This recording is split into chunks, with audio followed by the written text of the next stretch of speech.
భార్య భర్త కలవకూడదని అంటారు. రీజన్ ఏంటంటే సార్, మెన్సెస్ టైంలో బ్లడ్ ఫ్లో ఉంటుంది.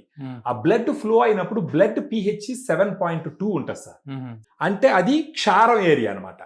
అప్పుడు బ్యాడ్ బ్యాక్టీరియా అంతా ఒక్కసారిగా గ్రో అవుతుంది. అప్పుడు గాన భార్య భర్త కలుసుకుంటే ఈ బ్యాడ్ బ్యాక్టీరియా భర్తకు కూడా ట్రాన్స్ఫర్ అవ్వడం వల్ల వాళ్ళకి ఇన్ఫెక్షన్స్ వస్తాయి అని అంటారనమాట. అలాంటి సమయంలో కూడా ఫెమిడిలైట్ వాడినామంటే దాన్ని యాసిడ్లోకి తీసుకురావడానికి ప్రయత్నిస్తుంది. సో మామూలు ఇంకోటి ఏంటంటే, ఈ వెజనల్ ఇన్ఫెక్షన్స్ తట్టుకోలేక యాంటీబయాటిక్స్ వాడతాం. ఏదో ఒకసారి 2 సార్లు యాంటీబయాటిక్స్ వాడితే ఓకే, కానీ రిపీటెడ్గా యాంటీబయాటిక్స్ వాడుతూ ఉంటే బాడీలో ఉండేటటువంటి బ్యాక్టీరియా రెసిస్టెన్స్ డెవలప్ చేసుకొని కొద్ది రోజులకు నువ్వు 500 డోస్ ఇస్తే పని చేయదు, 1000 ఇవ్వాలా. అదే యాంటీబయాటిక్స్ ఇస్తే పని చేయదు, ఇంక 4 రకాల యాంటీబయాటిక్స్ వాడాలా. ఇదంతా ఏమవుతుందంటే సైడ్ ఎఫెక్ట్స్. యాంటీబయాటిక్ రెసిస్టెన్స్ వచ్చిందంటే అది ప్రాణాంతకంకు పోతుంది. ఇంకొకటి వచ్చేసి వెజనల్ వాషెస్ వాడతారు. ఈ వెజనల్ వాషెస్తో కడగతా ఉంటారు. అవన్నీ కెమికల్స్.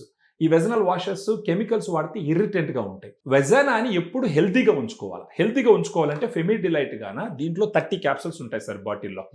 రోజుకు ఒక క్యాప్సూల్ గాను వాడుకుంటూ పోతే ఒక 15 డేస్లోనే వాళ్ళకి ఆల్రెడీ వైట్ డిశ్చార్జ్ ఇలాంటివి ఉంటే అవి తగ్గడం మొదలు పెడతాయి. ఒక 1 మంత్కి సిగ్నిఫికెంట్ రిలీఫ్ వస్తుంది. కనీసం 6 నెలలకు ఒకసారి ఫెమిడిలైట్ తీసుకొని ఒక 1 మంత్ వాడుకోవడం చాలా చాలా ఇంపార్టెంట్. అంటే ఒకసారి వాడితే కొంత ఉపశమనం ఉంటుంది, ఖచ్చితంగా ఉంటుంది. తర్వాత మళ్ళీ కొంతకాలం మళ్ళీ రిపీట్ చేసుకోవచ్చు సార్. 3 మంత్స్ వన్స్ తీసుకొని వాడుకోవచ్చు, లేదా 6 మంత్స్ తర్వాత తీసుకొని వాడుకోవచ్చు. వాళ్ళకి అక్కడ ఇచ్చింగ్ గా ఉంది, మళ్ళీ వైట్ డిశ్చార్జ్ స్టార్ట్ అయింది, మళ్ళీ తీసుకొని వాడుకోవచ్చు. అంటే క్లీనింగ్ చేసుకోవడం సార్. అక్కడ ఉన్న గుడ్ బ్యాక్టీరియాని పెంచుతుంది ఫెమిడిలైట్. ఆ అవకాశం మనమే చేయించాలన్నమాట.